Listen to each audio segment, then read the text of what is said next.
Bienvenue dans cette nouvelle vidéo et ma question est: as-tu été déjà déçu par Dieu et comment as-tu réagi? Lorsqu'on regarde dans la Bible, j'ai remarqué deux comportements très différents. Il y a Caïn dans la Genèse qui est déçu par Dieu et qui n'a pas accepté son offrande, et pourtant Dieu vient lui parler, il vient même le prévenir, et le souci c'est que Caïn n'écoute pas, il tue son frère par jalousie, et donc la situation ne fait qu'empirer. Alors que je repensais dans 1 Roi 19 à l'histoire d'Élie, qui lui aussi est déçu parce que il a affronté les prophètes de Baal, il a gagné, et la reine Jézabel lui a promis la mort et il a l'impression d'être seul.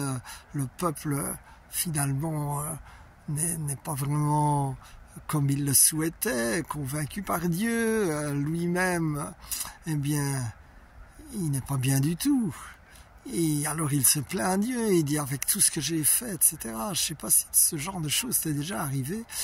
Et donc le résultat, évidemment, il paraît très maigre. Mais là aussi, Dieu vient avec une brise légère, et puis Élie, il écoute cette brise légère, et puis il réagit, et Dieu lui donne une nouvelle mission, et puisqu'il doit oindre différents rois quelques versets plus tard. Alors oui, moi aussi j'ai vécu ce que j'appellerais des déceptions, souvent parce que j'ai des attentes, et que mes attentes, mes pensées ne sont pas nécessairement les pensées de Dieu. Et donc j'ai déjà prié, par exemple, pour des réconciliations miraculeuses qui ne sont pas arrivées. Pas encore peut-être, je ne sais pas.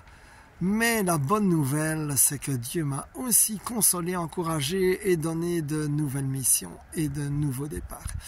Alors c'est ce que je prie pour toi aussi, mon frère, ma sœur, que même si tu as été déçu, découragé, que tes attentes ne sont pas exaucées, eh bien Dieu, il continue à avoir un bon plan pour toi et il va t'en donner un autre.